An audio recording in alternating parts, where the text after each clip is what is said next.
So hi, good morning everybody, and thank you for coming today. I had requested Spice Girls, but unfortunately they gave me that song instead. So I'm Keith Graham, I'm the Chief Technology Officer at SecureAuth. So I'm going to spend probably the next 4 or 5 hours talking about the why. I'm going to walk you through some of the numbers, some of the metrics, and also some of the proof around why we're trying to solve some of the problems that we're trying to solve. So I realize that many of you in the room are core security customers. There's a number of you that are SecureAuth customers. So I'm going to purposely be a little biased towards the SecureAuth side of the world. I'm going to tell you where we've come from, why we've come from where we've come from, and then I'm going to talk about why we're blending things together with core security and why the marriage between the two companies makes absolute sense. So SecureAuth's mission was prevent the misuse of stolen credentials. It was a very laser-focused mission on trying to solve problems around the way in which identities and credentials are used or misused by attackers. And the reason we did that, quite simply, is because you don't have to look too far in the news headlines to see that breaches are occurring all the time. The frequency of them has gone up. One could argue that it's really more of a raise in awareness of breaches as opposed to the rate of breaches that has increased. But these aren't going away anytime soon. This problem is not being solved. So why is that, right? You know, Jeff had spoken about that there is immense investment being made in industry, but clearly we're not solving the problem. It's only getting worse. We're on the back foot. We're losing. So Jeff had mentioned about the fact that 81% of breaches leverage stolen and or weak credentials. So that's the number for 2016 according to the Verizon data breach report. That number was 63% in 2015, and it was 50% in 2014. So the problem is only getting worse. We're not doing any much better than we were in previous years. Well, we're getting worse. We're not solving the problem. And the reality is that that problem is not being solved. The breach and the issue of the breach and the way in which these breaches are being orchestrated is not being solved by all of the investments we already have around network and endpoint security. And that's part of the foundation premise on which SecureAuth's vision and SecureAuth's mission was essentially founded around preventing the misuse of stolen credentials. So I'm going to recap a little bit about what Jeff had said and go into a bit more detail around, you know, where is the spend, where does the spend need to be, and how can we help get there. So we noted that credential misuse had gone up by just over 20% between 2015 and 2016. And also breaches still continue to be on the rise as a whole between 2015 and 2016. But if we look at the spend, so $80 billion we're spending as an industry on cybersecurity across the board, no matter what that investment is, whether it's network-based capabilities, whether it's endpoint-based capabilities, and whether it's endpoint-based capabilities, the reality is we're only spending $5 billion around identity. $75 billion of that is being spent on non-identity security-based solutions. Yet we're saying that 81% of the cause of breaches is due to stolen or weak credentials. There's something's wrong there. There's a balance. Something's not quite right. So again, part of the premise as to why at SecureAuth our mission was focused around preventing the misuse of stolen credentials.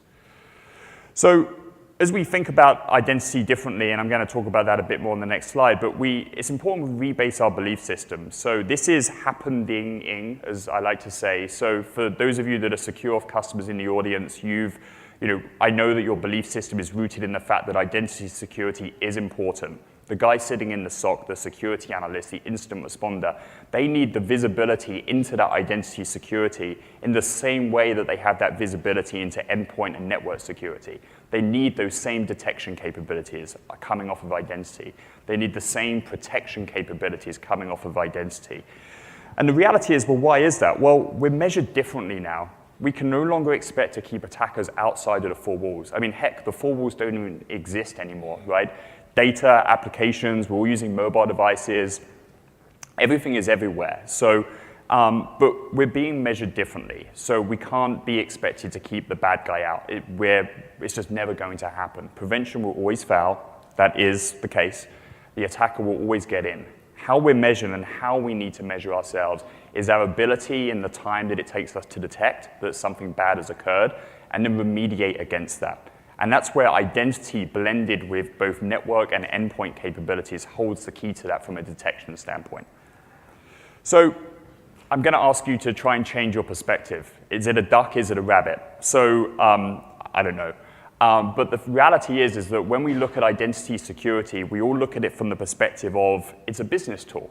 We look at SSO from the perspective of providing a better user experience. Sure, does it reduce risk around password fatigue and password reuse? Absolutely.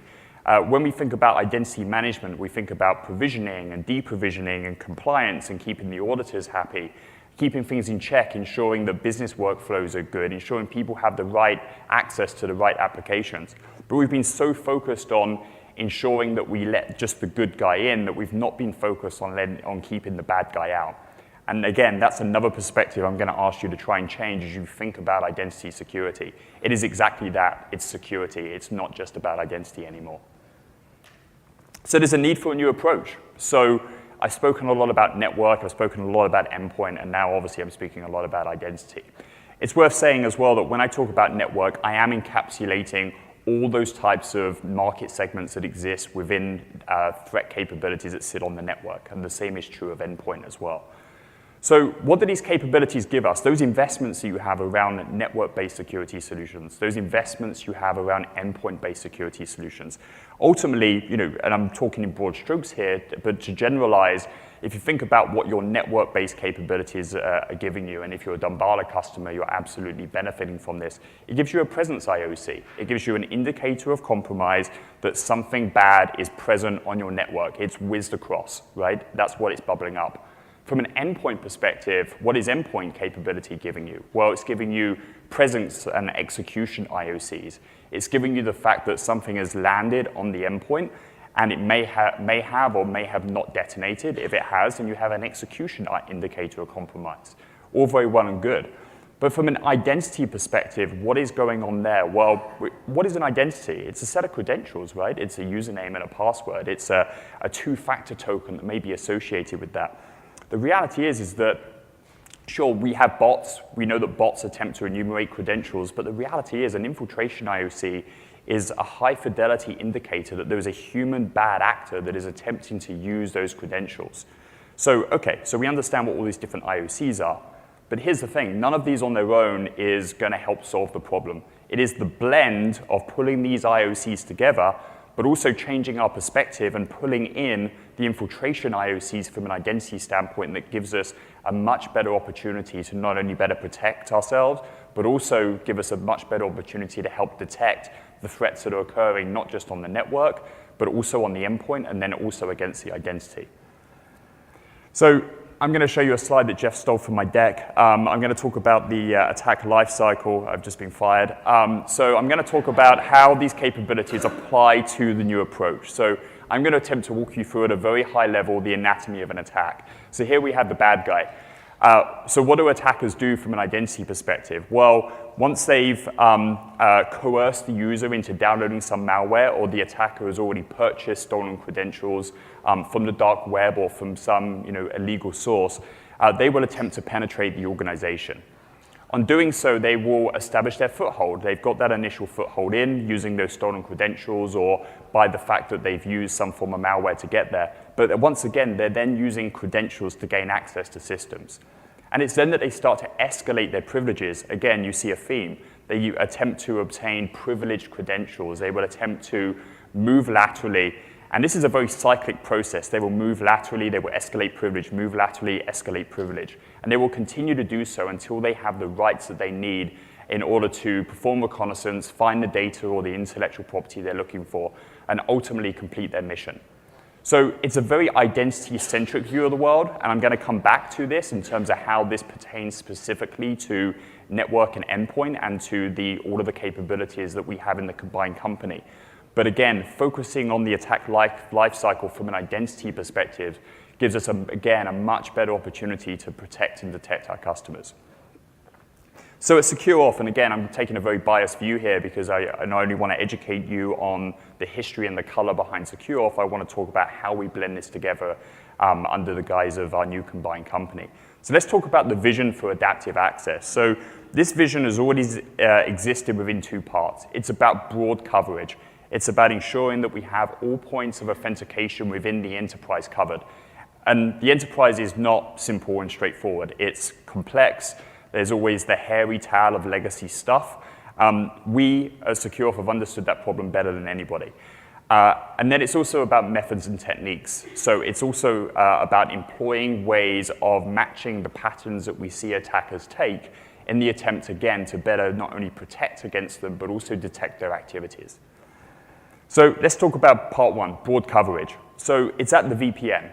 So it's at the edge of the network. I mean, let's face it, while we talk about applications and data being everywhere, the reality is that the VPN is still real. End users still need to VPN in to gain access to whatever resources exist inside your network. So ensuring that you have an adaptive access capability at the VPN is extremely important. And next is about endpoint. We all authenticate to our endpoint every day. We lock the machine, we unlock the machine. Ensuring that you have an adaptive access control policy applied to your endpoint is also extremely important. And next we have SSO. So the single key to the kingdom. Again, SSO, as I mentioned earlier, is good at risk reduction. It's good at reducing password reuse and password fatigue. But again, the reality is, if you're going to have that single key to the kingdom, you've got to ensure it's a strong one. There's no point putting all of your applications, all of your resources behind something that is just another weak credential, that is just a password. So again, ensuring that you have adaptive access in front of SSO and all your applications, again, is extremely important. And then we have mobile. So ensuring that not only native applications, but any mobile applications that are accessed via the browser are also protected in the same way. And next we have privilege access management. So PAM solutions absolutely serve a purpose. There's numerous capabilities that exist, but again, if you're going to have privileged accounts that are available, if you're going to audit those accounts, you should also ensure that you have strong security in front of those. And next is about legacy IAM. I promise you this list does end. So next is about legacy IAM. So again, in the enterprise, we all have legacy applications. We have legacy investments in things like ping identity, in Okta, in CA SiteMinder. We understand that the tentacles of those capabilities, those legacy IAM capabilities, is throughout your enterprise and inside all of your applications. So again, putting adaptive access in front of those legacy solutions without having to completely rip and replace them is extremely important. And lastly is API. So API not only applies to certain B2E use cases, but it also applies to certain B2C use cases. But simply put, we all have homegrown applications. Our focus as a business is generally on the business logic and the workflow and solving a business problem, not necessarily on the security within that application. So providing adaptive access via API gives us the ability to be able to protect anything that's homegrown or any portals in the same way that we can protect all of the other points of authentication throughout the enterprise. So that's part one of the adaptive access vision. The second part is methods and techniques. So I'm going to quickly walk you through these. So location-based analysis. Is the user authenticated from a good or bad geographic location? Has the user experienced a geovelocity event, so an improbable travel event? Is the user authenticated from in or outside of a particular geofence? Unusual events. Is the user logging in at an unusual day of week or an unusual time of day relative to how he or she regularly authenticates, or even relative to their own peers? The identity store. So again, not forgetting the identity store is a great store of group membership information, attribute information. We know that attackers will often create credentials. We know that they may malform the creation of those credentials. We know that they may manipulate roles and responsibilities through group membership. Leveraging what is known within the identity store and focusing on that is also important. And then we have threat. So I have a star against this because I'm not going to say intelligence I'm not going to say intelligence. I'm not necessarily going to say information. I'm not going to say reputation data. The reality is that those are all very different things and they all serve a purpose and they're all important. Is the user attempting to authenticate from an IP address that is associated with anomalous internet infrastructure that has been previously used in an attack? If so, you may want to do something about that. And next we have device recognition. So have we seen this device before? Has the user previously logged in from this device? Are they associated with it? Has there been some variance and change to that device that may make it risky? And next, it's about profile change. So another attack pattern that we see, and we know that attackers perform, is they may attempt to add a second factor method. They want to use MFA just like everybody else. They love it. So monitor for profile change. See whether an attacker is actually attempting to add a new element to the profile, a new second factor method. And then there's phone fraud. So everybody has a cell phone. Generalization, everybody uses cell phones. A cell phone has become an important part of identity and an important part of authentication. So if the cell phone, or even any phone is involved in authentication in some way in the form of relaying a one-time password as part of a step up, as part of an MFA transaction, then ensure that no fraud has occurred around that phone number.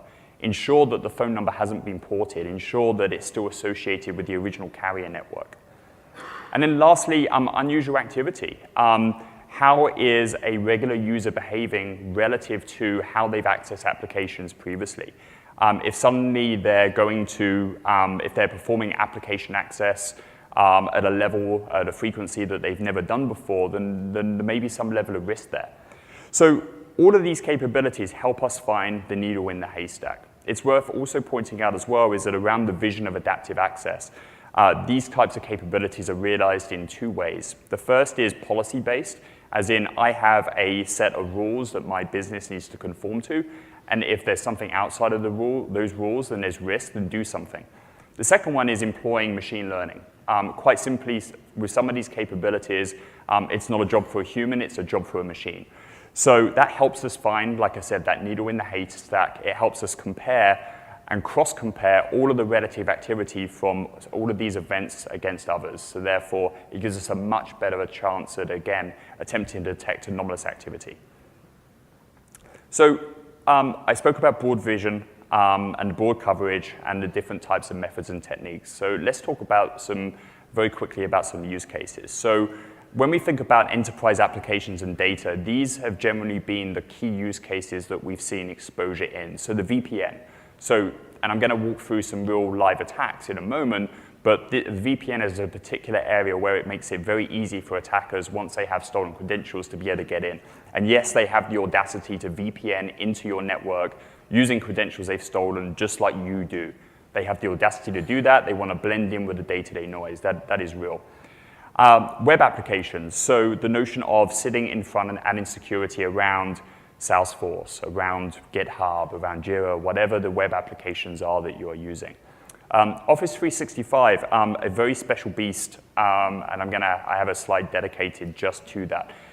Simply put, Office 365 as a productivity tool is obviously popular. It's ever increasing, but the threat that exists to it is obviously extremely high, because for attackers, it is an absolute treasure trove. It's where our email is stored. It's where our documents are stored. So it's a treasure trove. And then lastly, on-prem and homegrown applications. So most folks writing homegrown applications are not security experts. They don't want to be in the game of authentication. Heck, they don't want to be in the game of security. So the ability to be able to provide a black box, an authentication black box via API, like I mentioned earlier, is ever so important. So these are the key areas of exposure that we see within the enterprise. So that was workforce, that was B2E. So let's talk about B2C and B2B portals. So obviously there is significant data exposure in any consumer portal. If we think back to the headline slide, a number of those breaches did involve consumer portals from being breached. Obviously there's a major one that's, I've forgotten how many times that they've appeared in the news recently, but there's obviously been a large credit bureau that have obviously suffered, unfortunately, from that. So what does this result in? It results in, obviously, revenue impact. It results in damage to reputation. And it's also especially challenging as well, because with consumer portals, often the consumer portal is a product of the business, right? It's the service that the business provides. It's representative of that business, their brand, and their reputation. So commonly, consumer portals have to ensure that they balance end-user experience and providing a great end-user experience, because that is arguably a competitive differentiation for them, against security. And that's why adaptive access is ever so important, because of the fact that We're not getting in the way of the user unless there's risk. We're not presenting a multi-factor authentication method like Jeff had talked about unless risk has been identified from the adaptive access techniques. So where is the proof? So here's where we get into the next 3 hours, like I said. So looking back over the last 12 months, and if anybody wants to call out my math, they're welcome to do so on this.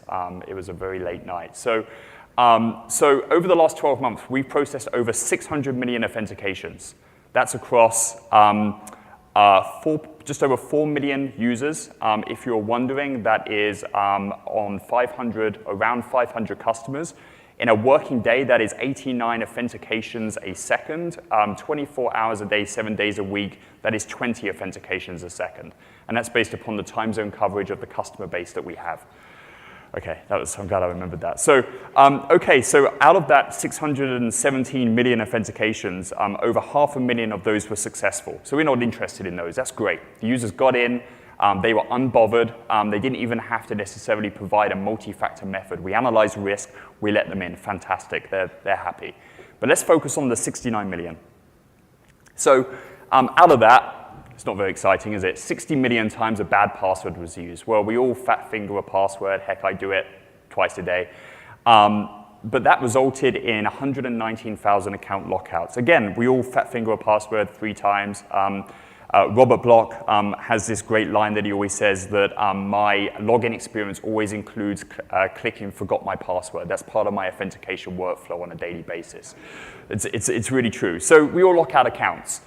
So I'm not going to stand here and say, hey, they're all suspicious, but again, they're accounts we've locked out. But that's not terribly exciting.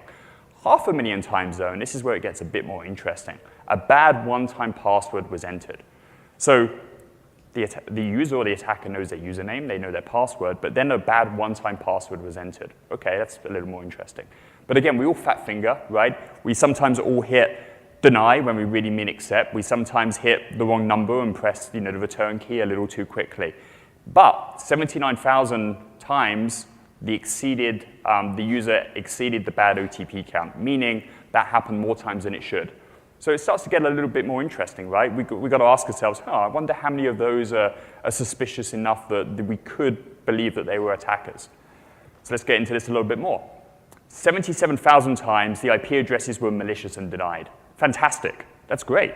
Out of that 69 million, 77,000 times there was proven attacker activity associated with that authentication process. Wow, we've just found our needle in the haystack, or one of them, right? So what defines malicious, Keith? Well, I will tell you. I'm glad you asked. So malicious to us means an IP address that is known to be associated with anomalous internet infrastructure that is associated with nation-state, APT activity, hacktivism, high-end cybercrime. We've denied it.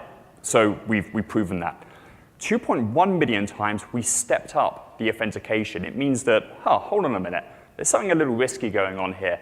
Let's push the user up to provide an MFA method and see whether they have their cell phone or see whether they have their, God forbid, their hardware token in their pocket. So in that case, we stepped up and we deemed it to be suspicious. So what does that mean? Well, it means that they may have been, the authentication request may have been originating from a Tor exit node. They may have been coming from through an anonymity proxy or a transparency proxy. So we stepped it up. 250,000 of those stepped up and were subsequently passed. Well, that's great, right? We just avoided a call to the help desk. We interrupted the end user experience, sure, but guess what? We got in the way. We proved the user was who they say they are, or at least that they possess the second factor method, and we let them in. 25,000 times we stepped them up and denied. Well, that's also a good sign. We know a good amount of attacker activity does originate from anonymity networks. They do originate from the dark web.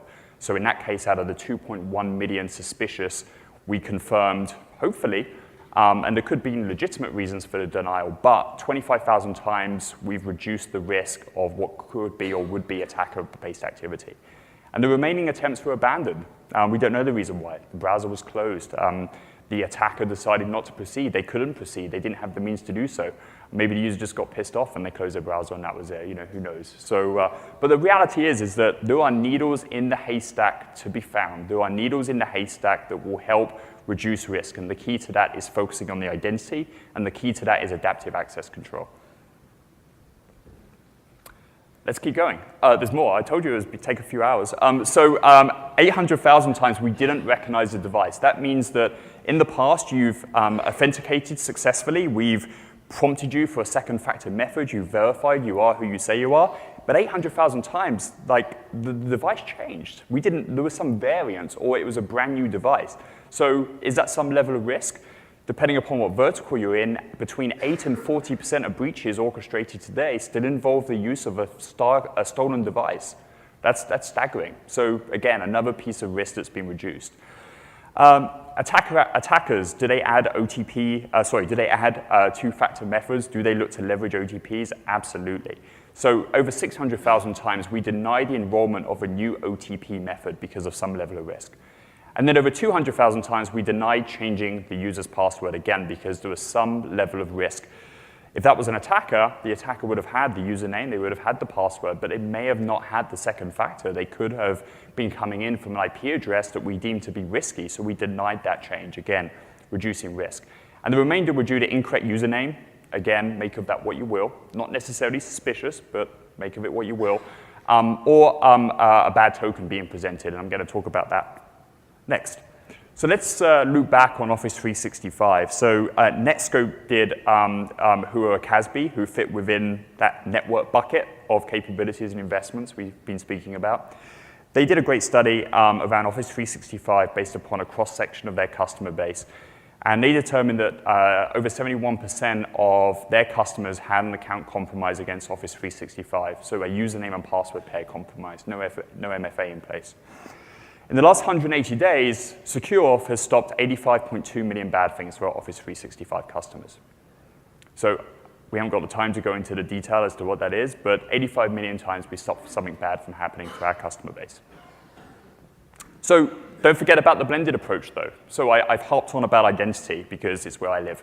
However, identity still only solves part of the problem. You've still got to consider network and endpoint investments. You've still got to look for those other indicators of compromise that exist across the network and across the endpoint. Again, the reason why the marriage of SecureAuth and Core Security is so important. So let's go back to the attack lifecycle. So what coverage where? Well, the reality is that you don't just need identity-based security coverage across the attack lifecycle. You need both network and you also need endpoint-based security coverage. So whether we talk about initial penetration where, again, the user's being phished, they're being coerced, they're downloading malware, boom, network, boom, endpoint. When the attacker attempts to establish foothold and steals credentials, boom, identity. When they attempt to escalate privilege, boom, identity.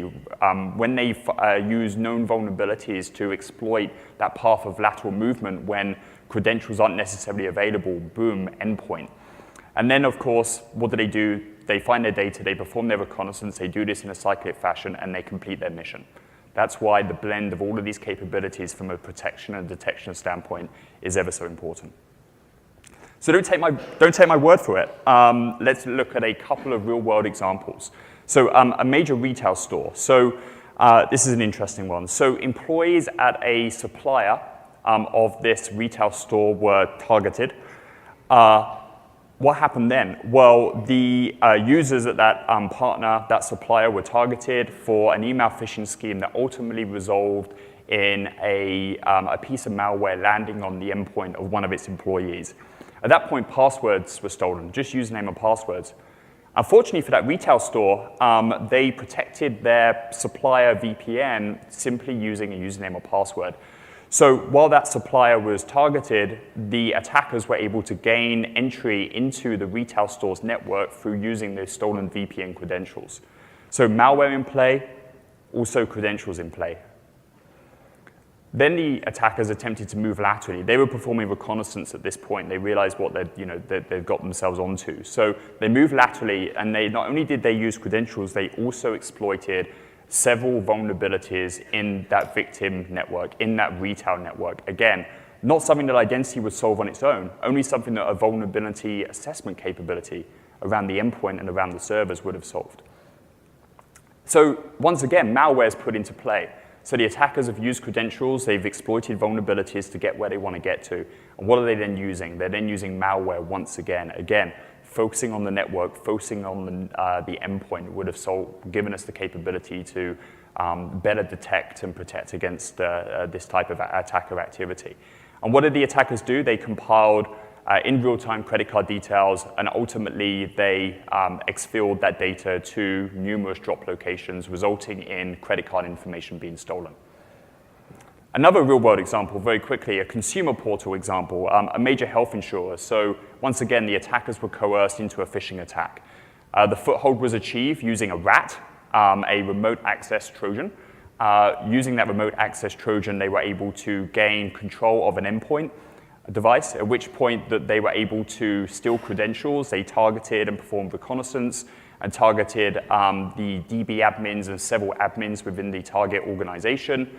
At that point, they were able to use those credentials to move laterally. They also exploited known hacking tools. They actually exploited known vulnerabilities as well, again, where vulnerability assessment would have been extremely important. And what did they do? These guys were running queries against the member database. They were actually running jobs because they had the DB admin's credentials to do so. And ultimately, it meant and resulted in all of the member data being staged and ultimately stolen. Another real-world example. We need to focus on network, endpoint, and identity altogether. And that's why the combination of SecureAuth and Core Security is ever so important. So as I think you've probably gathered by now. So let's recap. Breaches continue to rise. We need to do more than focusing on the investments we have. We need to put identity on the same pedestal that we put our other security investments. We need to consider it to be a security boundary that we care about. We need to think differently about it.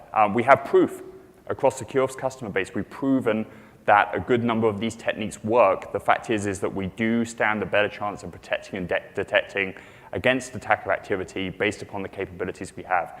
And a blended approach is key.